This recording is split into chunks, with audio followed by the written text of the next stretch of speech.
Today we have with us Charlese, the visionary behind the town experience. We'd love to hear more about you and what you have to offer to the community and why you kind of crafted the town experience. Yeah, so hello everyone. Where's the camera? Hello everyone. I'm Charlese. I started the town experience as actually it was inspired by just being a marketing campaign based on the strategy I built. It got the attention of people from the city, community, organizers, and the Visitors Bureau at the time, Visit Oakland. And when they looked at my strategy, they were able to see it, the bigger vision of it as a placekeeping and placemaking strategy for the city. At the time, I didn't know I was building what was considered tourism marketing plan. But once I had the proper eyes on it, people could see how I was trying to unify and galvanize the city around influx of people coming here. And the inspiration for it was we had a major conference, Afrotech, coming to town, and we wanted to create the experience that goes around the main event. And just getting the city prepared for a major event. Not a lot of people knew about this event or knew what the impact of this event could be. But for those who had been, especially in our generation and part of the Afrotech community, we knew this could be a big deal for Oakland in putting us on the map as far as hosting these type of events. Yeah. That one weekend idea basically molded the idea for a model that we needed for the city at the time around event marketing and tourism marketing, as well as just the placekeeping strategies and communications. I come from a project management background, so that was really what got me in there and started getting the troops rallied and bringing people to the table. I come from also the background of event planning, and I did club promotion and artist community stuff for years. So I already had a network of people to bring it to within the Oakland community to say, hey, does this make sense? Is this what we want what do we want reflected in our city, and what does our brand and our marketing strategies look like? And the more people who were pulled into the room, especially, and it was funny because it started off with just like the immediate network of people. Then next thing you know, I was getting calls from the Black Chamber because they had seen my plan, because people were sharing it with their groups and like, hey, there's something going on, we should be part of it. Next thing you know, I'm getting pulled in to meetings like, hey, we want to talk to you about the strategy you build. And it was really cool because I was doing my research, calling the city, finding out how does this work for small businesses. Then they were like, oh, this is how this works, we'll call this person. Next thing you know, I was just going up this like chain, and just getting in the rooms by questioning. Like, how does this work? How does this make the system flow in Oakland? Yeah. And the more information I had, the more robust the planning of this idea came. It went from how do we just have some few parties and make it cool to like how this whole city gets into an ebb and flow of hosting. Yeah. It also caught the attention. A few of the friends that were at the table were part of the Black Joy parade committee, and they were like, this is what we need. This is what we need around the parade. We want to create a whole experience out of the weekend. So I was introduced to Alicia, who's the founder of the town Black Joy parade, and clicked right away. And once I was and talked to her, then my idea grew above and beyond that Afrotech weekend. We were getting prepared for 10,000 people to come to town around one conference. And then talked to her and realized Black Joy is already bringing 20,000 people. And this was 2019. Yeah. I'm like, oh, wait, we're already doing this. So we should be putting this type of effort behind our own locally produced events. And if we really want to see them on the map as like the West Coast, travel destination, this is how we do this. Like how we host an outside event is the same way we need to host inside. Yeah. So I would say that became a bigger means and goal for me, was like how to do this around our own events, or if we curate our stuff, how do we put it to this measure? And then full throttle, the conference came. I feel like the strategy made its point as far as what it looks like and how we need to work the system. By the time that weekend was over, I was getting more calls from people like, hey, what are you doing next?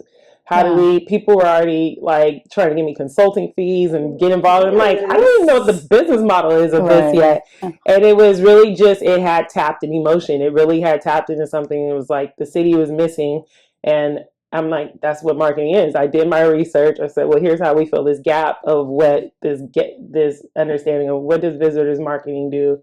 what does the city do to market, who's in between, making sure things navigate. And that's where I found my position at. And it just happened to lend itself right into 2020. I started thinking about, okay, my model's gonna be around curating events and travel, and then COVID hits, and the first two things that gotta go is like no more events, and you can't go nowhere. So I'm like, okay, I'm gonna just sit down and rethink this idea. I can always go back to work. Maybe this idea is just not meant to be. 2 weeks into COVID, watching Tiger King, hanging out, eating Oreos like everybody else. I started getting calls from some of the local partners and city and organizations that were getting economic recovery groups together. And next thing you know, I'm in this room totally just being entrusted, like, this is the recovery, this is the response, this is all the things we need to do to get the city back, this is the and really just all of a sudden like, oh shit, this is really bad, like we are really it might be the end of the world, but here I am being presented with a business idea to take the town experience to the next, like take this idea model and just pivot it towards this is the new influx, this is the impact of the city, so okay, this is my new event. In my head I was like, everything's an event, so this is the town experience of the times. And it ended up being, I went from doing throwing events to throwing cleanups. We were out hosting, we're in COVID, definitely high level precautions. We're doing cleanups, and I was like, I'm in a mask and I got bleach, I'm good. I should be, these are two things all I need in life. When the artist community came out after the George Floyd protest, we got behind them and did the cleanups, as well as, next thing you know, I'm working with the artists to curate and working with the city to curate and get the allowance for them to put up the artwork. And then we had to start, it was like all these things were just getting thrown in, and then trying to raise money for the small businesses. It was like, I just was like, okay, I just figured out what my model is now. It's about creating these systems, like where the strategies come in, who's doing the strategies. Because there's all these kind of deference, like this is what they should be doing, this is what the city should be doing. You hear that a lot. There's a lot the city should be doing, but that's relative as well. And then I feel like once you have enough meetings with the city, you realize there's things we could just do ourselves. We don't have to wait for these things. Not all of these things require going through city planning and approvals and permissions. This is a revolutionary city. We come from Black Panthers who did not ask permission. They just got out and saw what needed to be done and fulfilled that need. And I'm like, how come and I feel like for seeing what happened in 2020 when we were like, it's in the fan right now, we just need to get out and make this happen. I want people to keep that kind of same energy. Like, we got out when it was time, when the stuff hit the fan, which I'm like, we're not off the fan, if you ask me.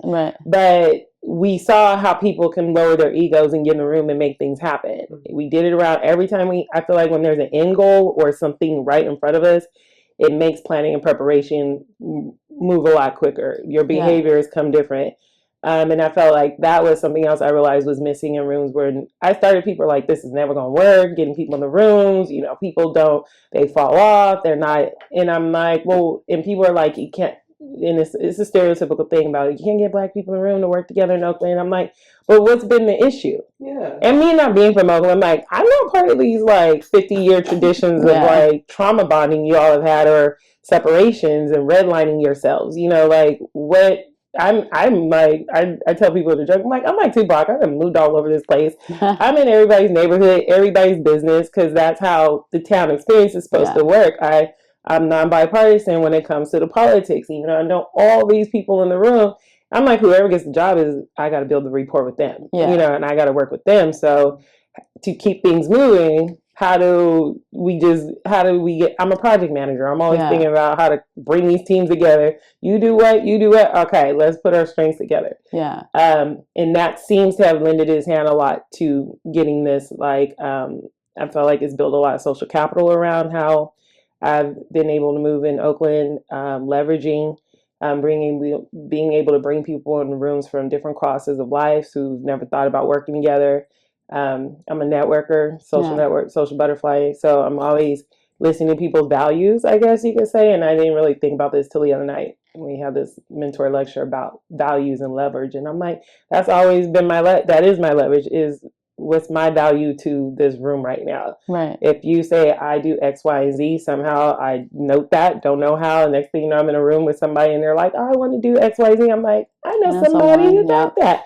Let me connect you. And so being a connector, being someone who's always tapped into the culture, always wants to know what's going on, it still lends itself to, I feel like my whole history has come down of all the things I've like built up over the years, being a club promoter, being in the artist community, being events, doing projects. It's like, okay, here's a platform that just brings all that skill set into one place, and I'm able to give something purposeful back to the community. And that's those amplifying those, stories of Oakland, amplifying our businesses and our community, and shedding light on what's attractable to the city and what makes its vibrancy is like the most important thing. That's what experiences are. It's like this is a staged memory in your brain. Yeah. And when you leave here, that memory is, I had a town experience. I'm like, you can visit Oakland, but once you get the town experience, that's a whole other thing. And when people get it, they like, I can ask people all day, like, what's your favorite town experience? They're like, where do you want me to start? And then if a visitor comes, they might not get that right away. But when they leave, they're like, oh, I had a taco. I met this person. They start hearing the jokes. And next thing you know, they're like, I'm saying hello. Like, it's all those things that it's like, it's the nostalgics. It's not tangible. It's what you take with you. As Marshawn said, it's like an ism. Like the Oakland is an ism. It is. Yeah. I want to bring that forward. And that's just, and it's the marketing way of doing it. There's that customer facing side. It's like, this is the things to do, places to go, things that make the town cool. But on the back end, it's like, these are the things we got to do to keep a town experience, because I don't have no experiences to talk about. Right? We got to keep this city, keep it flowing. Always thinking ahead. The world may be crazy, but I'm like, business as usual. It's still Black Joy Parade in 3 months. I don't care what this election looks like. We still got to. We can't stop. You can't stop planning. You want to always stay a step ahead and not fall back. And that's kind of how I'm always thinking, like, all right, well, that's happening, but Oakland's still it. Yeah, absolutely. So that's the town experience. I'm here to show people how to experience the town. It's definitely shifted more this year into, I think I'm now really starting to get my anchor model understanding. I've done a series of testing things out, and when I first started, people thought it was like I was throwing events because they knew me from throwing events. I'm like, no, I want to keep those separate. If I throw an event to you, I would be over here. This is for promoting and event marketing and stuff like this. So now that I've got that done, I'm like, how do I take that to the next level and understanding how these different types of marketing strategies from influencer marketing. I didn't really want to adapt that in my head because I don't know why. It took me a while to just say I'm an influencer. Because to me, I'm like, I get what that means, but now I'm like, I'm embracing that in Oakland, I have a voice of trust. I have built this position and leveraged that for a reason. And now it's like, all right, I want to start building these content stories a little more, like amplifying them. So now I'm in a mic and I'm doing interviews and taking it into more of a TV focused model so that I can really take that directory, that cinematography, and really just take the storytelling visions of Oakland to the next level. So, I have a quick question. You mentioned that you work with Black Joy Parade on creating an experience. So there's the parade, which we all know happens on the last Sunday in February. Yeah. But leading up to that, the experience, is it like the bar crawls and all of these other events that take place prior? Yeah, so I am one of the official hosts of the bar crawls. Amazing. That's like main event of the weekend. I'm like, all right, we're doing that together. Yeah. As far as the things that go on around there, they have a dynamic team who's been able to take that weekend and start making it more robust. And now we have in the new Visit Oakland team, they're involved in helping with visitors marketing. So now we have travel packages. People can win sweepstakes, and we're working with airlines. And those were all the things that they were trying to get to around 2019. And after Alicia and I started sitting down, and I was like, oh, well, these are the people I've met in these areas since doing the Afrotech and how to bring them to the room. So it's helped to build those partnerships. And just help them with these. It's more like, how do we help you with the extra support you need in order to expand this idea beyond what Black Joy Parade's bandwidth can do? Because it does take the city to be involved. Especially their self-produced events. So there's the things they're producing, and there's the things like, okay, we'll support this, but you got to do this part. I got to trust you could do that. So it's just a matter of just, I feel like I lend myself in that way of being like part of what communication strategy looks like between all the different nodes across Oakland, in ensuring that people like outside of just the Black community know this is not just, it's produced by us, it's for us, yes, but there's still a city impact that comes from this. Not everybody comes to the event in Oakland. It's like Oakland Pride or going to like the Day of the Dead in the Fruit Belt. Like this is Oakland cultural event. It's shedding. It's like the positive light of certain cultural heritages, but everybody's out to be part of that. That it's beautiful. Like I go to all those events, the Chinatown night markets. I'm like, everybody is just lit. I love all these cultures in one city. It's a great mixing bowl. So it has an impact beyond that. Like just Black Joy weekend, your hotels are booked, the stores are booked. You're gonna get an influx of people regardless of what culture you are. People are expanding out, trying to see the city. So we really just, it's when you look at it like it's a beautiful experience also lends itself to local impact. And being able to connect that is like the most important thing, because if a big event comes in your city and they don't make those proper connections, then it doesn't really, it's like, okay, you came, but that didn't do anything for us, but just make a whole lot of traffic jams. Like to make it worth our city and to make the city feel like they belong to these events is how to get them involved in that. Because I think that was also something I saw as a complaint. It was like, these things come to our city and they don't get any of the Oakland people involved. I'm like, well, get yourself involved. I'm like, I figured out how to get on the phone with these people. How come? And sometimes I think it's the idea we're waiting for permission. That's not my mentality, and I'm always boosting that. Like, well, who are you waiting for? Let's just make it happen. You guys are waiting for the city to do this. Why can't we do that? That sounds like it just takes what? We're all pitching $100 for that. Can we do that? Like, and you'd be surprised how many times we started these ideas and then we get the call. Hey, see you doing this idea over here. We just recently launched the Oakland is Better in Person campaign. That is the city campaign that we're trying, and that really was people coming in the room. What do we need to do? How do we fulfill the immediate need to help the businesses? We have media as an issue. We also have locals who are not feeling comfortable. Then we got we call them the Big Five corporations that were downtown telling their employees not to go outside during lunches. Like that has a domino effect of things. So next thing you know, I was like, hey, we need to get in the room, talk about these things. And I was like, okay, we're coalition building again. It was like 2020 all over again. And I was listening to everybody's complaints from, we need 24-hour security. We need cops on the street all night. I'm like, wait a minute, you just said defund the police. Now you want to be cops. I'm like, I need to make sense of all this. Like, it's hard to make sense of a lot of stuff. There's a lot of complexities, a lot of trauma in the room, a lot of egos. And there's a lot of rooms on top of that. So it's like, how can we lend ourselves being this like mutual aid to like, okay, I know what's going on in all these rooms, but here's like where we hone in. And I feel like we, with the Oakland Hospitality Committee, which was actually we were the group that started the town experience. We brought that back full circle to start getting involved. I was like, it's just really, we need marketing branding strategies, you guys. I was like, if we take all these extra components out, it's marketing branding. That's what everybody really wants to see: better marketing of our city, better branding.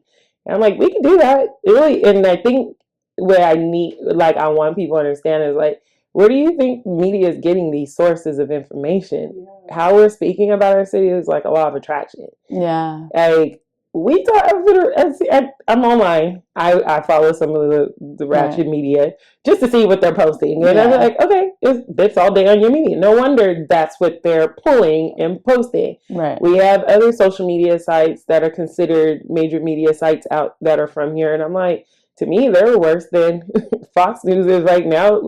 They're giving out misinformation about the community and constantly. And it's like, how do we start at that level of changing our algorithms? And even just changing how we speak about this city. I was like, I've been to New Orleans. Everybody knows New Orleans is like one of the murder capitals of the United States.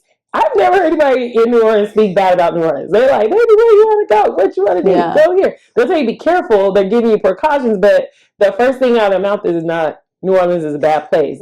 That's not the first thing you hear. Here, I'd be like, keep your head on the swivel. We got like kind of jokes of things we say first. And I'm like, we start with that. That's what lends ourselves to that perception of Oakland. And, I started the town experience with the idea of like visitors attraction, and then realized I was like, locals, don't even know what's going on in their own backyard. Yeah. So it's funny how I had like a whole different audience thought and then realized my audience is really Oakland because we're not even connected as we think. We're very connected, but then there's also still a lot of silo effect that goes on, and we just have a comfortability of staying in our bubbles. That's just so it's giving myself a lot of niches to look at in terms of opportunity. Yeah. I was just talking to a friend literally just today, and I was like, like the people of Oakland is their own public enemy for Oakland. Just Yeah. But some of what some of what you touched on we'll go into later, but there's some questions we want to ask you first about your time in Oakland. Sorry, so I ran off. No, you're good. This is all great. How has your experience been living in Oakland? And then you've already touched on some of this, but like, what do you feel about like the negative PR around Oakland? I love living in Oakland. I haven't had any bad times here. I mean, it's been bad times in the city, but I've thugged it out with them.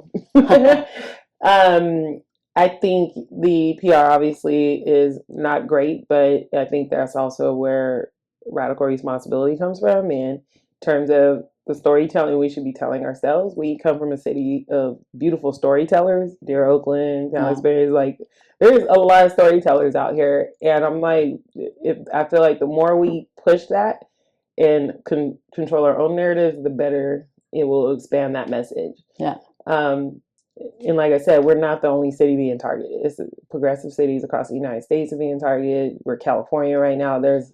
If we're looking at it from a city and a global level, I can understand why eyes are on Oakland. It's a model for revolutionaries. Yeah. There's a lot of things that we innovate for, even though we still have this kind of like, and we're one of the few cities with the way gentrification is running amok around the United States that has still, and I've heard this from other people, like, you guys are still preserving your history. Yeah. San Francisco's lost it to, they got a little bit left, but and when it's like, oh, you really from San Francisco? Like, being born and raised in the Bay and being surprised to still see people live in San Francisco is crazy. I tell people, like, I grew up pre-earthquake 89. I remember when the whole entire black area was like black and brown. San Jose was heavily dense. San Francisco was heavily dense, and so was Oakland. My family migrated from the South to LA and then LA to here, and our whole family was spread out amongst the black communities in California. I was like, I remember San Francisco because the first neighborhood I knew was Fillmore. That's where my family migrated to. And Hunters Point, and I still have family lives in Deep East Oakland, and they've been there since like the 70s. Yeah. So I remember these neighborhoods like before and after, and I remember the 89 and didn't realize until I like really started understanding urban planning red line. I was like, oh, that's why that 980 freeway came in. Oh, that's a red line. Oh, that's what that means. Yeah. It's built like upon like, okay, I've seen how technology came. I remember the tech wave. And I feel like, honestly, until maybe 2019, I didn't even consider Oakland was part of Silicon Valley. It's like, there's Silicon Valley and then Oakland's over here. And now I'm like, oh yeah, we're in the tech capital of the world. Like, AI is coming from here and all these things and I'll go off on a tangent on that. I'm like, that impact that's coming next. Yeah. It's funny too, because like a lot of the engineers, they live here. We're like the stepchild. Right. But like, we're really the brainchild, So yeah, I mean, they're moving here. A lot of people are moving to the West Coast for the opportunities around tech. Yeah, they get here, but they want to live amongst the culture. I mean, a lot of transplants. They're like, I lived in San Francisco, or maybe lived there 6 months, and was like, I'm going to Oakland. Yeah. And I'm like, that's funny how, especially in this building and the one on 17th and Broadway, I call it the Afrotech buildings because I'm like, it's up with these black Melroses that are popping up. Like, if I meet somebody, I usually ask them, like, you live in one of those buildings? They're like, how do you know? Yeah. Just a hunch. Yeah. You just moved here. I bet you started. That's like, to me, the gateway. These are like the gateway apartments to like your first induction into Oakland. Yeah. Well, even a lot of like the Afro Beats events, they're mostly in Oakland. I think they're now barely starting to go out to San Francisco. Saturated. Yeah. Oakland is like, someone was just recently telling me this is like one of the top Afrobeat like destinations right now. Yeah. So it makes sense because it's in every club and party, every DJ. This is like one of like the cities that it's really putting it on the map, and the artists that are coming out, because I'm like, like we have Big Clef and all that, and I'm like, I didn't realize, and you forget people are artists here in their local, but they're big other places. Yeah. And then you look at their numbers, I'm like, oh, you're doing That's what you're doing. That's what you're Yeah.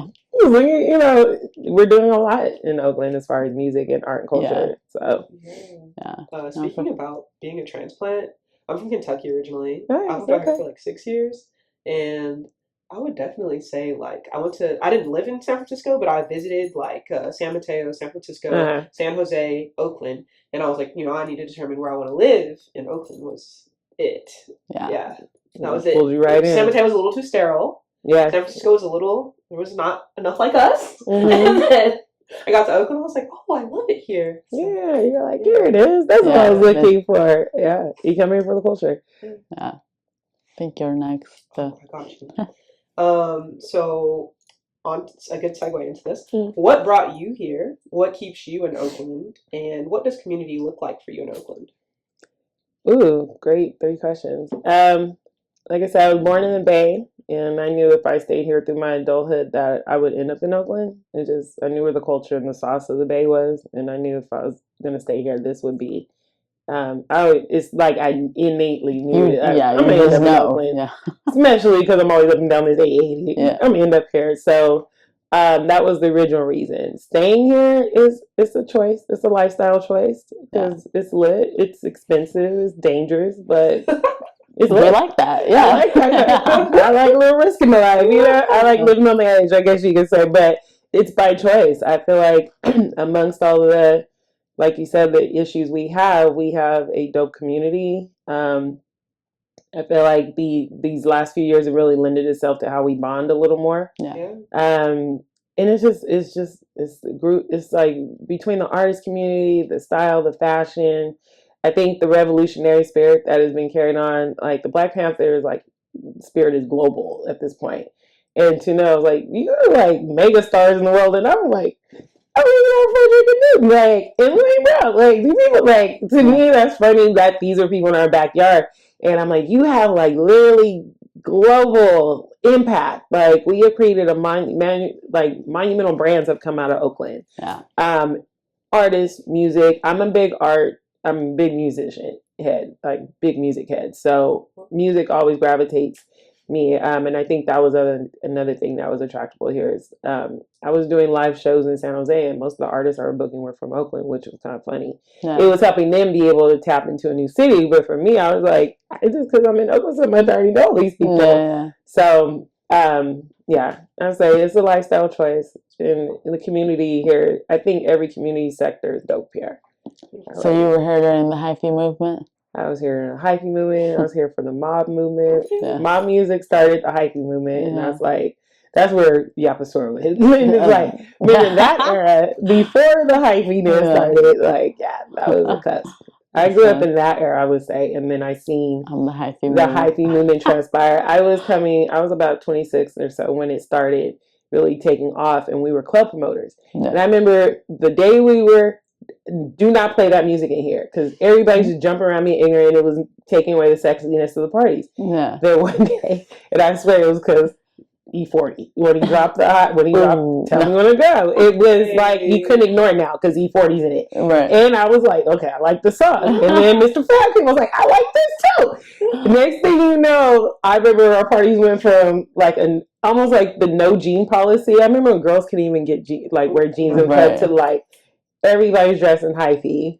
I was good friends with Traxamillion, who passed away. Yeah. And I remember when he was just coming up. Yeah, this was like our San Jose era.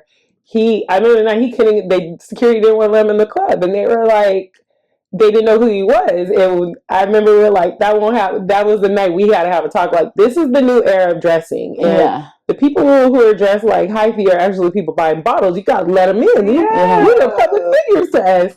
And I remember it was funny to see how we went from not saying urban. I felt like before the hyphy movement, and even in the hyphy movement, we were really afraid to say the word urban parties and urban events because they just kept attaching this negative aspect.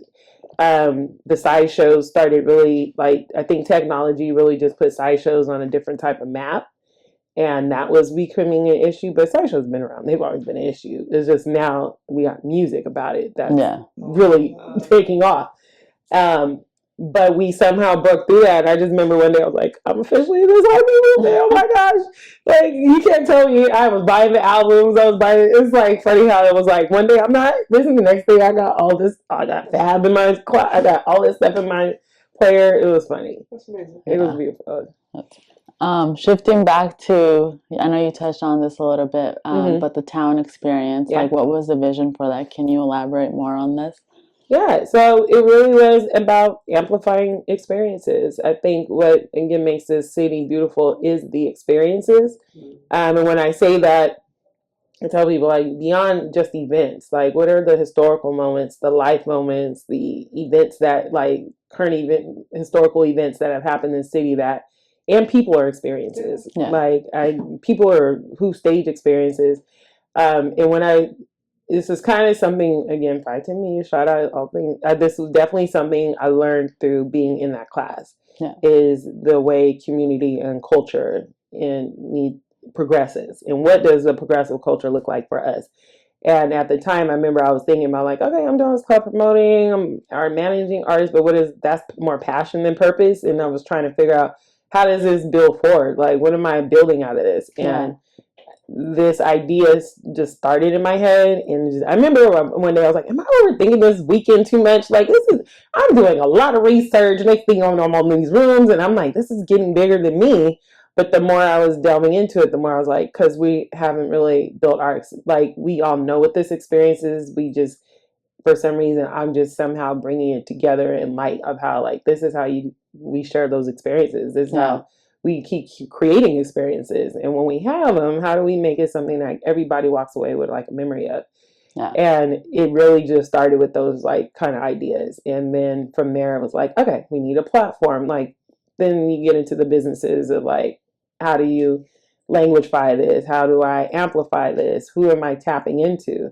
Another, like, pillar of information that really, like, helped me home, like, what direction. I was speaking to someone who worked in global marketing for an airline about tourism marketing. Because now that once I heard that word and I started researching, I was like, oh, yeah, that's what I'm doing. That's kind of lit. Tourism marketing makes sense.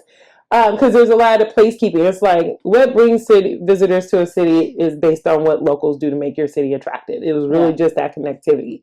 And then when people come to your city, how do you ensure they leave a positive footprint amongst your city? Yeah. Spending locally, not just in the tourist areas, but going into the small businesses, not trashing stuff and leaving, especially, like, when we go to third world countries, how we act in there. Like, it's the appropriation of coming to a city. I started just seeing these, like, I never thought about all this. And then 2020 put me in the room with all the real estate development, the nonprofits. And now all of a sudden I'm like, oh, this is urban planning. Yeah. Wow. Like, I wish I would have thought about this as a major if I would have, and now I see why they don't promote this amongst people of color. Because I'm like, oh, the minute you heard the word redlining, I was like, oh, is that what that means? Oh. So once I, like, brought all that information in, I was like, okay, I see where I need to amplify it. It's like I honed in on, these are the five pillars I amplify, is the art and culture, the music, the food, the small businesses, and the community. And underneath that, there's so many other subdivisions of, like, subcultures, but that is what I know best. And that's where I've been since a club promoter. And that really was the same strategy. I was like, all right, we're going to promote the city like a club. Because it is a non-stop party sometimes. Even if it's a protest, it's a party, Yeah. So you pull up to Lake Merritt, it's a party every day. Every day. Yeah. My street has become a target for sideshows. I lived there for 10 years. Yeah, if you said you have a big one, I was like, come to my house on a Saturday night around 10 o'clock, and I guarantee they'll pull up. But it's funny, I lived there for years, and there was never any sideshows in that neighborhood. And I remember thinking, like, this is a bougie neighborhood. Like, they must not like this block. Yeah. And then, I live on the foothill. And I remember, and it used to be 2 lanes. And it was kind of dangerous. People would speed down there. It was a bunch of potholes. And it was kind of raggedy. Yeah. They decided to fix our street. Smoothed it out, did all this construction, new paint. Within 2 weeks of that, here came the first sideshow. I remember I was like, they just got the streets, like, done. And all of a sudden, like, they were waiting on it.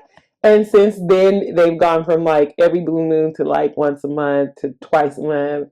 I heard a sideshow last week, and I was just looked up, went back to sleep. I'm like, it's not even exciting no more. The first few, I was like, I'm going outside, got my camera. Yeah. Now I'm like, hurry up.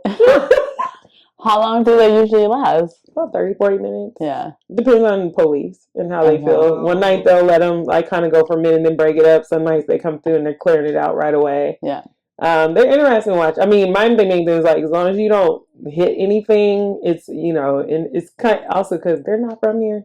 I'm seeing 707. I'm like, who are these kids? Like, the type of cars they're using now, I'm like, it's funny to see how the culture of sideshows has changed from like the muscle cars and the box Chevys. Yeah. Now those are cruising cars. I'm like, those only come on the weekends. We were driving hella slow. Yeah. Those used to be the donut whipping and race cars, and now they're out there. I feel like the Fast and Furious culture is taking on the drifters and the new car. I'm like, this is where the new culture of movies kind of like took over the sideshows. Yeah. But I still love it as far as a cultural thing, but it's just they just need to pick a better date to be at my street sometimes. Put a sign out. There's somebody living notice at 6 a.m. I'm like, bro, go to work. Like, who's doing it? Because I can tell there's only one car out there, and I'm like, I'm not even getting up. Who is out here literally at 6 a.m. Doing donuts in the middle of the street? What? Go to work. Or go home, wherever you're coming from. But that's Oakland. So, what does building positive outcomes for Oakland business mean to you? Can you tell us a little bit about entrepreneurship, 510 Media, Hope Foundation? Yeah, so entrepreneurship, small businesses, statistically, are what build strong economies, especially in situations like this where you have a city on the deterioration. Yeah. Small businesses are what you should be leaning in on as far as your economic development strategy. Also seeing marketing as an economic development strategy. A lot of people, the first thing to cut is marketing in businesses, but when your business is doing bad, that's usually when you need to market and promote the most. So getting the city to recognize the need to put more funding and emphasis on marketing and branding lends itself to this economic development plan. Entrepreneurship, I think, is a strong commonality out here that people want compared to other cities where you're promoting more work economy. I think Oakland has like a cusp on this, like build businesses. We do need workers because somebody got to be an employee. So there's obviously a balance of like, go to work. Yes, get those work skills because I need that. But building entrepreneurship mindset, I think is really dope out here. That's what 510 Media is about. And I feel like this has become the trend that I see out here. As we're talking about bringing tech conferences and events of like industries and AI, we're always talking about it from an entrepreneur focus in the city. How it lends itself to the artist community and entrepreneurship. How can it lend itself to these subcultures that we don't usually connect to tech? How can they become entrepreneurs in tech? Or turn their business, and like now at this point, everybody should know that we're all tech companies. You're using your phone, take notes, you record. We're all tech.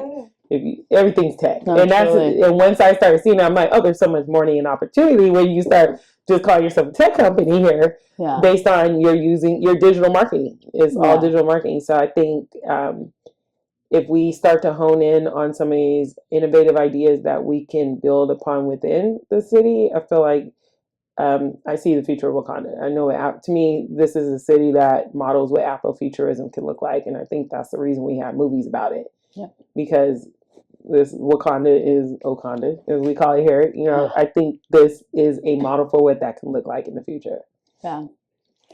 Someone wants to be in the creative space in Oakland. What would your recommendation be? Or just tips or... depends on which creative space you want to be in. They're all struggles, you know. It's an expensive city to be an artist in. And then also, if you're not connected right, having the right support group, I think it moves differently.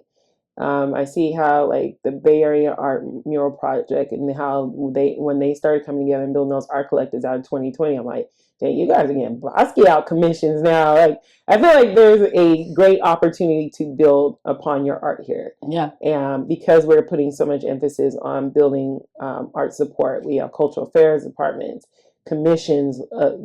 There's so much money for murals right now. I'm like, isn't there other times? I'm like, not knocking film, the film commissions coming in. I'm working with Make It Bay on how to amplify that initiative and be a part of that. Which I think historically lends itself back to a full circle moment. I don't know if you guys know, the Wayans brothers tried to put a full production company here, movie production 20 years ago. Great story to get into about Dear Oakland. It was supposed to be at the West Oakland port. That was one. You see what's there going there now, but that was their intended plan, was to convert that basically into what Tyler Perry Studios is to Atlanta in West Oakland. And I remember when it was like they were going to city council, the Wayans brothers were coming in, having all these meetings. And I was already calling LA like, are you hiring folks yet? They're like, we have literally not built nothing yet. I'm like, oh, this is going to be big. This is going to change. That was about to be like a gear shift, and it got voted out by city council back then. The way the story was told was the black folks at West Oakland said it was going to cause gentrification. So this is a great follow-up story I've been wanting to have, because I'm like, this is funny, full circle. Look at the rag. Like, you could just give them the film studio, because what? Because what?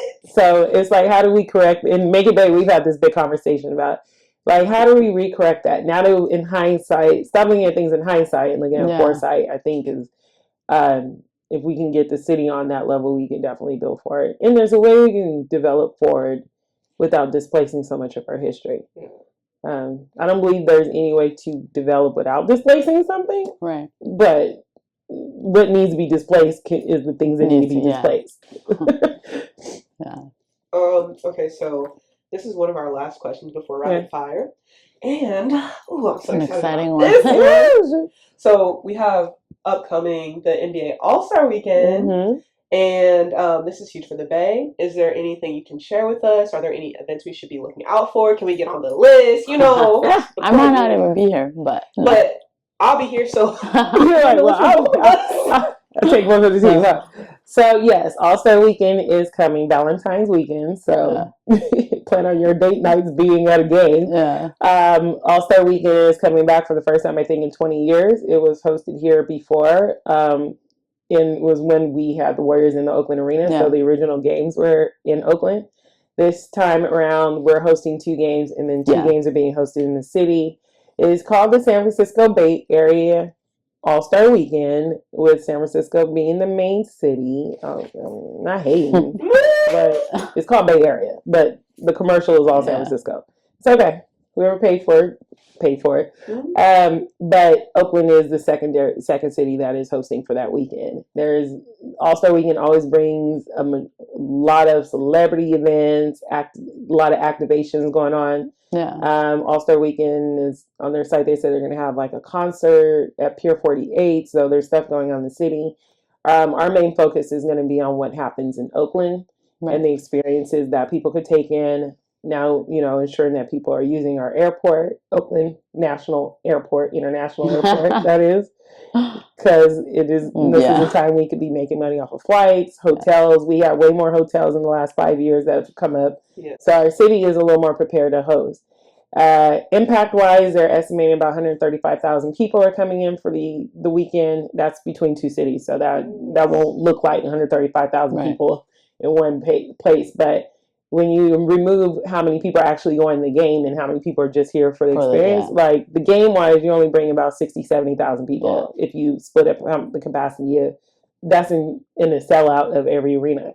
But the other people are just here to be here. So it's time to give them the town experience as well as the Frisco experience.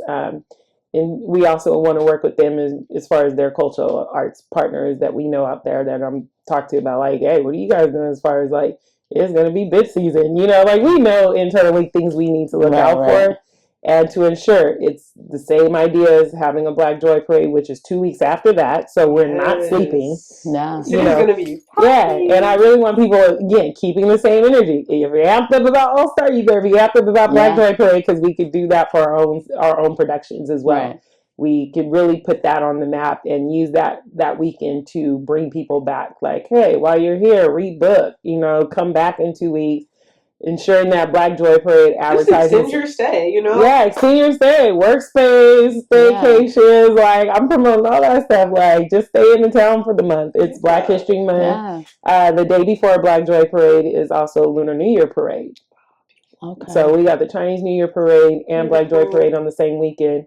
And that brings thousands of people, too. So it's also not to neglect, like, we have all these cultural things that happen and bring an influx of people to our city. And the more we kind of see that as a monetization of like, oh wow, like people, they can go anywhere to a festival, but they're coming here. I was in New Orleans and someone knew about Black Joy Parade. And when I hear people say that, it's like, oh, okay, we got it back today. People already know about this outside of here. So, like, how do we make this like a West Coast destination like month? Is what I'm kind of like on.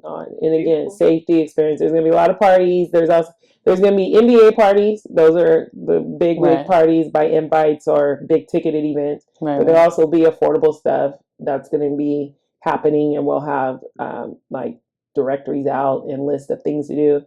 We're really trying to hone in because All-Star Weekend, like a lot of weekends, people just start putting it all over their flyers and stuff. And we don't want that to mess up our branding because someone ended up at some rogue event that was like, we don't know who they are. We don't know the people over there.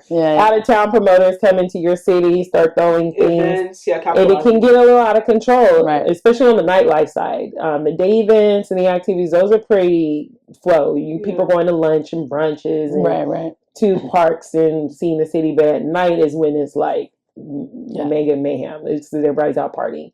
But we are really honing in on amplifying, getting the businesses ready, start thinking about what restaurant experiences you're having, how the hotels can brand and market, gift boxes. Right? We're thinking of all the things that just make the hospitality better in Oakland. So there's going to be opportunities to go to events, go to the games. You know, the celebrity game is what kicks off in Oakland. We kick off All-Star Weekend in Oakland. So I'm really like, how do we just welcome this kickoff, and then as things progress to San Francisco throughout the weekend, and by the main game they're hosting. But it's our time. We can use the same energy we do around Black Joy, we did for Afrotech, to really make All-Star work again. The last time I was here, it rained all weekend. It was like a stormy weekend. So that can be a possibility, but I feel like we're a little more prepared for weather situations. And how do we prepare so people don't have to be so much outside, like driving here and there? It's we want people to be like, okay, I can hop in an Uber and go to this event. I can take a shuttle. You know, anything to make it like easing the situation for people and ensuring they get to see things outside of just the game experience. Well, that brings us to our rapid fire round. So, your favorite Oakland restaurant, favorite coffee shop, favorite dish, where do you frequent? Favorite dish, tacos. Favorite taco truck, it's hard to say because it depends on the taco. This is a hard question because I feel good.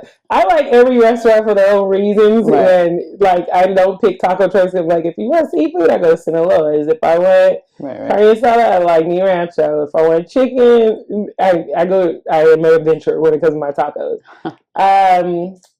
But I would say favorite restaurant right now is Gold Palm. That just opened across from the Fox. The old Palmetto location. Yeah, that was taken over by the owners. Is that the luxury Afghan restaurant? It's the old floral shop. No, okay. No, it's the floral shop. Okay. And we do have a new Afghan restaurant coming. The owners of Parche are putting that up. That's on 26. Yeah. I'm excited. But Gold Palm is Barshuru owners opened that. It's a late night small bites eatery. It is like it's the greatest munchie food right now. I like that. I'm gonna check it out. I haven't been there yet. But I love food in Oakland. There's so much variety of food. There's so much good food out here. Town Fair. I love Chef Michelle. Chef Michelle. The Oakland Museum. Chef Michelle owns Willows and Pine. So those are like my go-tos for soul food. Thai food. I love Thai food. Champa Garden is a neighborhood in my neighborhood. Yeah, they see me every other week. See, everyone's like, you're not gonna get one answer out of that. Right. That's good though. Gives us options, right? But what about a coffee shop? Are you a coffee drinker? I am a coffee shop. So the vibes wise, Kinfolks. Okay. If I want to hang out, socialize, and not get any work done, I'll go there because I can't work there. I go there and I open the computer and I start talking, or people watching. But I love the vibe they have created with that. I feel like that's like the Cheers of Oakland. I love just everything created in them, done with that vibe, the Yeah. art. And I'm always like, who are these new people in here? Like, it's a great place to meet, like, who's new in Oakland. Yeah. But as far as, like, my favorite coffee, I am a big fiend for Vietnamese iced coffee. Okay. So I go to Little Saigon and Lee's sandwiches all the time and buy iced coffee. It is cracking ice put in a cup. No, for real. Strong. People know they see me coming. That's what I'm normally. Like she's coming for the iced coffee. Get ready. Because otherwise, I make coffee at home. Otherwise, but if I'm outside, that iced coffee's in my hand. I love them. Yeah, and a big old baguette because Vietnamese French. And I don't know why I just put two and two together that the coffee they're using is Cafe Du Monde, which is the New Orleans French coffee. I'm like, duh, like I forgot history all of a sudden. I was like, what do you guys? That makes sense. Why I'm drinking this so much. So it's also the nostalgia that I could buy Cafe Du Monde in Oakland. Yeah. Then the last question. Our favorite. Describe Oakland in just 3 words. Revolutionary. Beautiful. Resilient. And lit. I kept saying that earlier. It's lit. On a good and bad day. Yeah. Well, thank you so much for answering our questions and meeting with us. I learned a lot. I learned so much, about experiential marketing, event marketing. Taking off, having your initiatives take off. I'm ready. I'm ready to just go take on the world at this point. What I love is that I think I've talked about some friends with this, like treating the city as a corporation. You know what I mean? A lot of people don't see that. Like, it really is a business. It is a business. You gotta, like, be the patrons and stuff like that and, like, look at it from, like, a CEO point of view. It is a business. That's how they're looking at our city. Yeah. That's why it's either to be ahead of the city, you gotta look at it like that. Yeah. Everything around the real estate development, there's strategies to the things that are happening. They're not that the idea of the business is closing because of crime. That's a real estate spin. Yeah, there's a great book called How to Kill a City. I highly recommend reading that, and also The Color of Law. I would say read The Color of Law first because that talks about the history of segregation and integration, and then How to Kill a City came out just a few years ago, and that got into the origin of gentrification. But it's like segregation led to it is the new gentrification. Gentrification is the new word for it. But it was when I read it, I was like, oh, this is a real estate game. Yeah. It's the strategy to what they're doing to our city. It's not unintentional, and it's not just the way the world is just like, my mom, it's just the devil's world. I'm like, no, the devil's really the real estate agent and government politics. Like, it's really people out here doing devilish work and trying to sell this city off cheap in order to rebuild it to this new tech. You see, they were trying to build that Forever City out in Fairfield. Like, this is tech capital. Like, another thing around the AI, and like, this is another big opportunity that's going to be coming through Oakland. There's a lot of AI policy development coming through California. Oakland, like Kapoor Center, is at the cusp of the policy changes. And squares here, like, you don't realize, like, these places are headquartered here and they use our city as pilots. So there's all these business opportunities and partnerships. That's why I work in partnership with Block and in Kapoor and Pandora and all that, because it's like, oh, we're your anchor city. What do we need to anchor? Right. And now I'm getting a lot more into telling the story around the AI and tech, because as you see, it is ingrained in our culture. But telling it from a cultural perspective, as we talk about in the rooms, I'm like, we don't talk about it like they do on TED Talk. Like this, like when we're just talking about tech, it almost has this Wakandan slang to it. It's in a community language that I think people will understand better if and this is how we get people to, like, how do we shed light on the impact we're about to have with AI? This is the next thing after .com. Like, it's an evolution. And with the way we already see all these elements trying to dismantle our underserved communities, it's like, oh, this is what's about to happen next, and it's really just going to wipe out everything if we don't do it right. Or take ownership on how to amplify that and create jobs here. It's real estate side, AI centers, they're now talking about these data centers they're building. Those are being targeted towards rural. And another red line, you can start looking like, well, they're going to put it's taking energy and it's an environmental health hazard. Black neighborhoods, black and brown neighborhoods, they're going to start positioning it. So now I'm looking at real estate different. Now I work at Black Cultural Zone too. So urban planning has become kind of like a new just connectivity to this. But now I'm like, oh, is that what they're going to be doing with these things here? Are they going to, if we're using AI here more, are they going to bring these things? So I think it's like always looking at, like, there's all these things they're putting smoke and mirrors around or trying to keep our attention on, the dipping, the sideshows. And there's all these things happening over here that we should be paying attention to, because that's really where the impact is coming from. Yeah. I think dipping, I think there's an opportunity to create jobs out of that. I'm like, people think I'm funny. I could find an opportunity in any crime. Yeah. This doesn't tell you in a past life who I was. But dipping right now, like, you know what Kia boys are, right? Have you heard the term Kia boys? No. So don't worry, I just figured it out like a year ago. So I have a friend who's an educator at one of the schools out here, and she was telling me about the Kia boys. I think it's a new name for like a dance group or something, like some new turf dancing. She's like, no, fool, it's the kids who are breaking into the kids. Yeah, I know about that. So they got a conglomerate, they got a brand name, because I see it as a brand. I was like, so they're branded. And I mean, it's like middle school kids already doing it. Yeah. So this is that's why Kias are being targeted like they did Hondas and Toyotas. Yeah. And they know how to change the reason they're breaking so many, because they know how to change the codes to the keys. Oh. I'm like, so what are you telling me? They're engineers and coders? Bro. Kias are smart cars. It's so Teslas, and they have figured out how to break into these cars. Sounds like a job opportunity for me. I was like, don't tech companies hire hackers? Why don't the car companies hire dippers to figure out their anti-theft strategies and cybersecurity jobs? Like I was working with this organization that was going to bring a cybersecurity program for the youth. Yeah.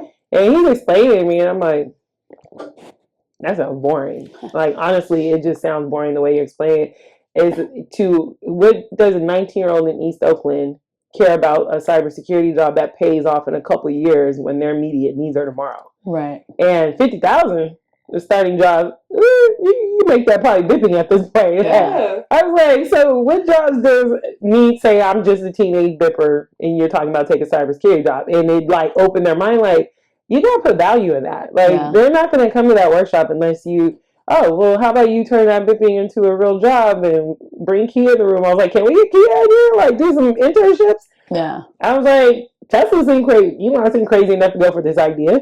No, for real. It's funny that you say that, because there was a Kia in my building that got, taken just like that. So smart code. Yeah. They're engineers and coders. Yeah. Just misguided. Even if it's fun, like, I feel like I've had the same conversation with other people, but same thing when you see like our unhoused community, the way they build. They're building their own house. I'm like, are they unhoused? They're not homeless. Yeah. That's why we've changed that word, because I'm like, home, you can have a home and still not be home. Right. Yeah. But some of those camps I go by, I'm like, is that thing 2 stories? No, for real. Is there a staircase? Have you also some of them are on wheels. Cobb on Wood? No. Cobb on Wood's one of the best encampments I've ever seen. Like, they have like these single unit homes, they have bathroom facilities, like they got little cot bed situations. I don't know, but maybe they can be building some houses for themselves. Yeah. If you give them the resources, like, I don't know where all these Winnebagos are coming from. I was like, they figured out their system. They're figuring out their system, and it's like, maybe the idea is not, we have this assumption everybody wants to live in an expensive house. Yeah. And I'm like, maybe, we already know the assumption not everybody's there because they're broke. It's a mental health issue. And there's also just the choice. Yeah. Like, some people are like, I don't want all that. I don't know. And it's like almost like, are we seeing the full picture? The mini home ideas, like they've been putting those in. Versus we always do these cleanups and these encampment sweeps and you push them out. I'm like, push them to where? And you just create another encampment somewhere else. Yeah. And I remember in Santa Rosa, their resources. Right. And it costs the same amount, really. Somewhere else. Right. The strategy to build mini homes, the amount of money it takes to build a certain amount of mini homes is the same as it does the cleanups. Yeah. And a few years ago, Santa Rosa spent $75,000 to build mini home encampments. Mm-hmm. And we spent $75,000 and did sweeps, and that was like 2 camps. Yeah, I'm like, that's a lot of money. Just keep pushing people out. Yeah. What is the alternative that meets them where they need to be met? As far as this is all I need in life, and being able to give them civil. They need urban livability. Yeah. We need livability. Yeah. Well, even on Alameda, like where like the base used to be, that's just all abandoned. There's nothing there. There's like old. The old army base. Yeah. Alameda's definitely not going to let them do that. But that's like to the side. We're not even like, you know what I mean? It's like very much to the side. It feels very abandoned. Like, you can go. There's like breweries there too, but there's like a huge opportunity there that could be. People all want something done with the problem, just not in their neighborhood. Yeah. It's like, yeah, build a homeless shelter, but not here. Yeah. I'd also say that sometimes people don't want to be housed, like, at all. So that's a whole other thing. Like, if people have mental health issues, they don't like structure, and there are rules and requirements around taking these resources. Sometimes that's like something that's a deterrent for them. Yeah. They live off the grid in their own way. Yeah. It's just you living right in the middle of the Bay Area off the grid. It's like, you're not really regulated. You're like, out. Yeah, you're not really off the grid. You're kind of on the grid. Right. Yeah. I mean, and it's like, just how do we meet them as far as giving them just the livability? I mean, it's almost like, I read this book a few years ago, but it was about third world country slums and how these cities have been able to come in and do these like community aggregations and like from the community level up, drive the economy back up from the slums, or protest and keep from like these slum neighborhoods. Because in other neighborhoods, like in slum neighborhoods, some places that's okay. They have made them their own communities. Yeah, they're on their grid. And here I'm like, how do we take that strategy and work that? Yeah, like it's still livability to a certain degree that needs to be exercised. Yeah, you can't keep building high rises around slums. This is why to me it's already looking third world city. Like I was like, this is what it looks like when I went to like islands and stuff, where it's like big towers and you come downstairs and you're like, oh, yeah, that's actually really how it is. Yeah, and it's, like we have All-Star Weekend coming, and I'm like, beautifications, cleanups, we can't sweep them out. That would be the same thing they did for Super Bowl. It's just displacing. Right, and that's what happened when Super Bowl came and Mayor Lee did that sweep out, and that really was the cusp of like gentrification started after that. Yeah, they did it in San Francisco when Joe Biden came to visit just recently. And then what was that big conference that came a few months ago, and they had the Dreamforce. They do it every well, not Dreamforce. That happens all the time. Yeah. They actually work with the city. It starts with an A. It was like a big world conference, but they did the same thing in the impact. They left in the city. Oh, this was a couple years ago? No, it was like the summer. Well, that's the thing. There's so much that comes here, and then they patch a Band-Aid, and then it's, BAU as soon as those people leave. So that's a huge problem. Yeah, like, San Francisco hosts a lot more events like that, and I'm sure it definitely has an impact on their city, but they probably have figured out their flow now. Versus us, we're just starting to get these events. We are trying to pitch for more events. So there's also the idea of like how Visit Oakland goes out to pitch events. Yeah. We have to be able to, we gotta have a city prepared. Like if they come out here on a tour to look at our city and they're like, you want us to bring this here? Right. But it's like the yes and, like how do we show we're taking care of this and not have like that Keith Lee impression? Yes. That triggered a lot of people. Yes. Yeah. He made it look like it was the slums. Like they took it to the wrong Brendas. He was like, there was a lot of things wrong with that business. You know what I mean? A seafood allergy reaction. That didn't happen in Oakland. He did verify that. He's like, that did not happen here.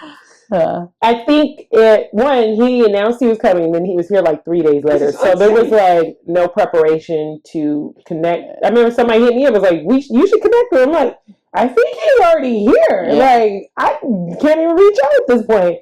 But I think that, because there was another influencer that came out a few months ago, totally did a different storyline, got with the right people. He went like to the Coliseum taco trucks. Like they took him to the spots. I was like, damn, I didn't even know that was over there. I wanted that spot.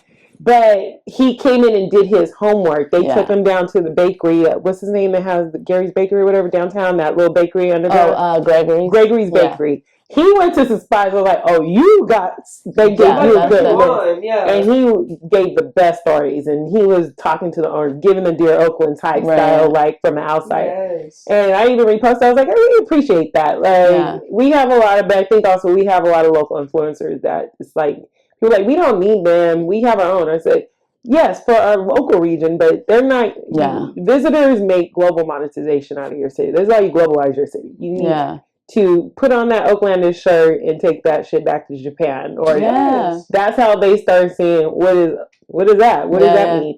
I had my town experience shirts on. I went to Tulsa last year for a tour, and I was walking around, and it was funny because I didn't catch it by third person. Like third person, like I like that shirt. The town experience, that's cool. I'm like, oh, okay, Tulsa's still about that. I'm just thinking like that's interesting.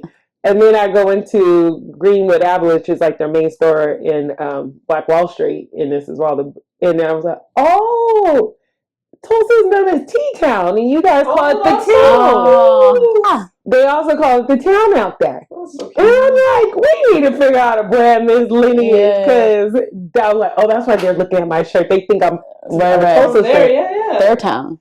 I was like, oh, you don't think you're the town too? It was funny because then I'm like challenging them, like a little Black Wall Street, Black Panthers collab. Yes. Oh, there's definitely lineage to it. Yeah. If you haven't gone to Tulsa, I highly recommend it. Haven't been. It's actually, I would say, it has the new Oakland vibe. Their culture and art scene is starting to bubble. Yeah. I think, do you guys follow what's his name? Pastor Mike Todd and the Transformation Church by any chance? I think I follow him. Do you guys know them? Is he from there? Yeah, they have a huge church. He has a wife and children. Yes. Yeah, I follow him. So that was another thing I learned. Well, he was losing weight as well. Yeah. Yeah, I follow him. Yeah. So that's another thing about Oklahoma. Their state was also the biggest state for mega churches. Yeah. A lot of the faith-based initiatives are so close up. Yeah. Started there. Yeah. So they were talking about that was like another economic boom for it. Like all the major churches started here. Big gospel choirs. They also had there was like a couple of waves of things came through. I was like, oh, I mean, we're only hearing about Black Wall Street, but when you get there, you're like, oh, this started here? Yeah. Oh, okay. Oklahoma is the state with the largest amount of tribes, Native American tribes, because that's where they all migrated. So they give you a history lesson on that. Yeah. Like there was a lot of stuff that built up to Wall Street, Black Wall Street, and then what happened after Wall Street. Yeah. They had a lot of other fucked up situations coming after that. When we went, I was like, oh wow, you guys are like, when we found out what happened in Black Wall Street and when it really started hitting technology, like the news and social media. Yeah. It was really when they found out. Yeah. You thought this was just something we just came in. Yeah. When we went into it, I was like, oh, you guys have been, there was locals that are like, I didn't even know what this was until that National Geographic documentary came out. Wow. People started questioning their grandparents and elders and couldn't find out this was like a taboo thing in the city for years. Nobody wanted to talk about it. It was dangerous to talk about it for certain points because you could be killed about talking about what really happened. They were talking about people's, like the looting that happened after the riots happened.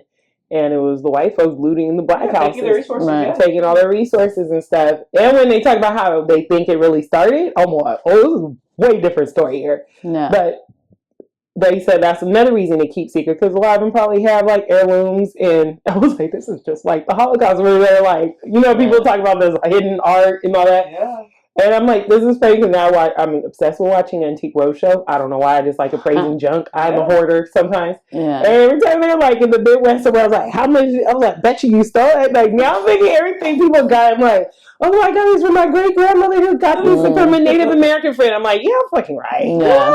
Dude, nobody was just no cheap. Just gave you that. Like you took that. Yeah. It like history says. Yeah, and to see they're making a lot of progress. Like they had a cannabis club, first place I went, just like, oh, you got it, let me see what this looks like. Still like they're back on the cusp of things, like trying to be the next progressive.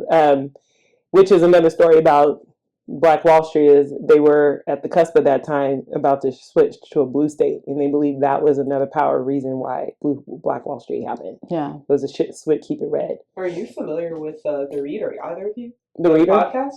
No. Mm-mm. There's a podcast called The Read, and the hosts are Kid Fury and Crystal.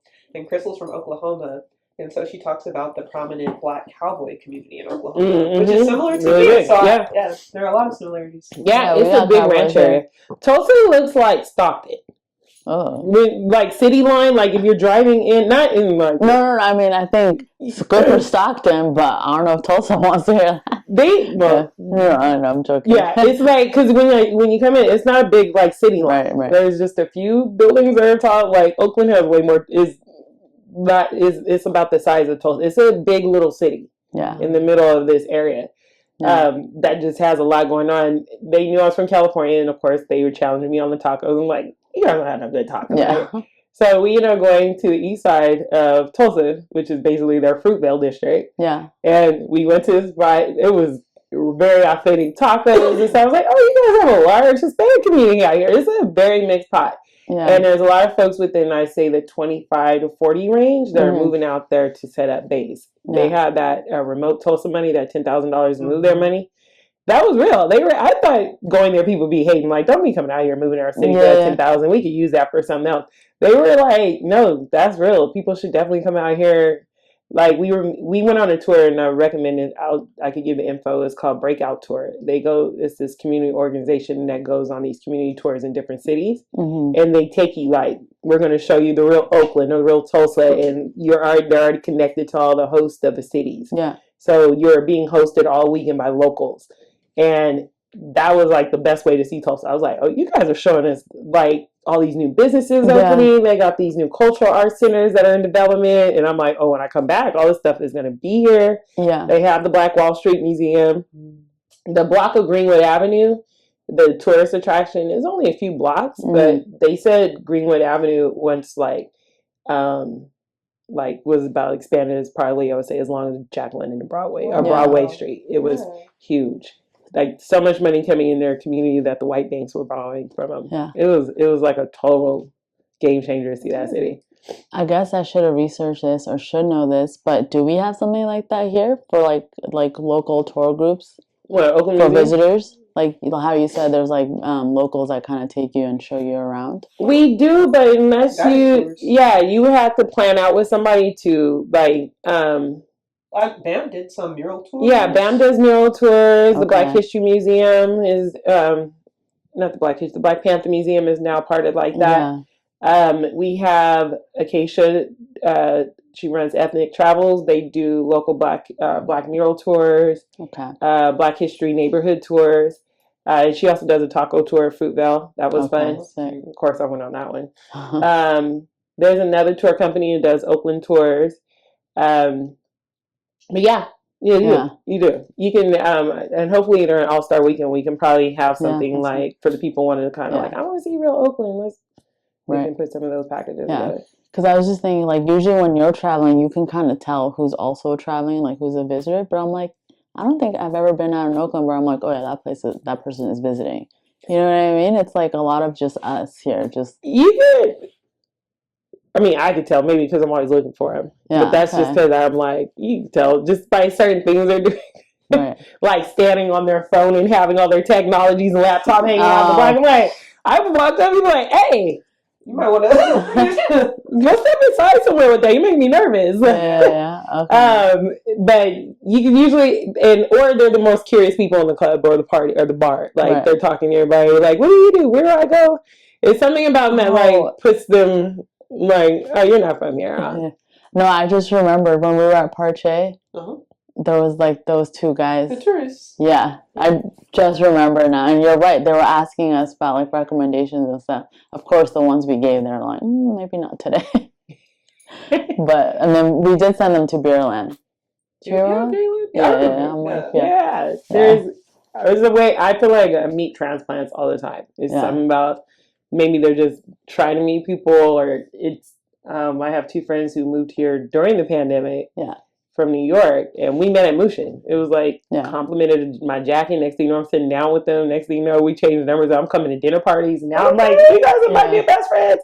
I will be part of your throuple if you let me marry into this family, just to be in this house all the time. And I love them to death. Like and it was crazy to see how. Like I feel like transplants are important to hang out with to realize the expansion of this city, like because they have that curiosity too. Not everybody's moving here to be a gentrifier. Like there's people who really, and I think if we connected to the history of the migration to Oakland in the South, when the South moved here in the '60s, we didn't call that gentrification, but that was what it was. Yeah. We moved here and we started a new society, and like when I went to New Orleans, there's a lot of lineage of people like all my people are from Louisiana, or I got people in Oakland. I'm like, something about that like Greyhound bus was straight shot to Oakland. But now it's the same thing. Like we said, the tech workers are moving out here, but they're looking for the culture. They want to live closer to their people and feel belong. That comes down to just wanting to belong and the safety and being around your tribe. And you can get that instantly here. My friends That's who are so here cool. from New York, because I asked them, and they're like, "How do you know so many damn people to be here only a few years?" Yeah. Like the first dinner party I went to at their house, I'm like knowing people in the room, and I'm like, "How do you know so many people? You've only been here how long?" Yeah. And they're like, "My God, and you moved here during the pandemic, and you've met all these people, other transplants and locals." And they're like, that's what we loved about here. It was just so easy to meet people, and everybody was just so welcoming and brought us in. And then you meet one popular person, then you like here's a whole new group of people. Like I said, that's the thing. Everybody got a clique, and if you get 6 people with a clique, you got about 500 friends now. This is a good transplant city. It's really great, and they tell the story of Oakland so great. I'm like, if we can tell the story like a visitor. Yeah. I introduced one of them to Alicia, and I didn't know that he was inspired by Black Joy Parade to move here. Oh. He worked at Meta, and he was out here working temporarily and had to work the event. Aww. He was like, I was not leaving after that Black Joy Parade. I was so, and we were like, dang, this is like a Hallmark card. Yeah. Like the way he was even describing it, I'm like, that is like this. I was almost like, wait, I should have recorded that because. Yeah. Those are the stories I think like locals should hear more. It's like we're assuming everybody's moving here to take over your city and not give back. And they're the first ones, even their friends. I was in the room, they're like, okay, I like to get involved in community. I like to do this and that they come from other cities where they're already like, I love being active in the city, ingrained in the city, what do I need to do? And they show up. They come to the meetings. I tell people like, I got more new people coming to meetings and like I got definitely my conglomerate. So, but the new folks are showing up trying to be part of the community. It's not, they're not here to deteriorate our city. I've volunteered Black Joy Parade the last 3 years. Yeah. And it's like a really good experience. I love seeing all the people. I worked the merch tent my first year volunteering, and I got to see all the people happy. They were like, oh, I want that name hat, I want that bucket hat. And it was just like so cute. People had their cute outfits on. I was like, okay, like. And then the last few years I've done the parade, and that's even more fun because I get to see everybody's immediate reactions to all the floats, all the participants, and everybody's just in a really good mood. And I mean, it would be cool if we could see that every day. Yeah. Keeping that Black Joy energy. It was joy all weekend, and it was not. And it's funny because I was totally telling people, I was like, "You blacked out." Yeah. That was a hard weekend. I felt this past year, this is the year we finally, I remember we were talking and I was like, Alicia, we got it. We were out Wednesday through Sunday, but I remember I was walking out of the parade or festival on Sunday and I was walking hurt. Like, oh, this whole weekend has just caught up to me like that quickly. I could barely get to my car. Yeah. But it was so worth it. I slept the whole day, the day after. Now it's funny. Most people know we're just going to take the day after Black Joy off. And I work for an organization. I'm like, oh, we have to lie about this. We were all there. Yeah. You were working too. I was like, I can't today. I'm offline. Yeah. I'm recovering. And even my boss was like, I should have did the same damn thing. What was I thinking? I was like, ain't no way I can do this every year. I was like, we've complained over the years Black History Month is too short. No, it's not. We have figured out a way to make 28 days way too packed. And I was like, we don't need 2 extra days. Yeah. We need sleep. Do you know Alicia Knight, who coordinates the parade? Yeah. Mm-hmm. Yeah, so I was, what am I called? I don't know. A parade something. A block captain, yes. I've been doing this, and I love working with Alicia, but, like, she's slumped after. She's like, all right. The planning, they plan for a whole year, so when you get to that one day, you're like, and then it just moves and then you're over. You're like, a whole year. Yeah, it's done. And the nice thing is, like, all the restaurants are doing something. That's why, between Oeste and Mushin. Oh, I see why you like that. That's where I lost my friend at Mushin. They went over there to hang out, and he's like, we ended up getting so wasted, we never left. No, literally, it was like, we pre-gamed here. Because it started because they have the preparations right downstairs. Yeah. First of all, we gotta figure out how to use this for prep time because I'm always in the parade routes in the back area. Yeah. I live on 14th, so I just come out the house. I'm supposed to go to like 21st and do volunteer registration. I don't do that. I just walk straight to the parade. Like, hey, I'm here. Got my shirt already. So I'm sure we can keep going though. And are we still rolling? Yeah, we've been rolling this whole. Oh, you got great BTS here. Like I said, well, otherwise we'll keep going. Yes. But thank you so much for your time. Appreciate it. I'm glad you guys reached out. Yeah, no, for sure.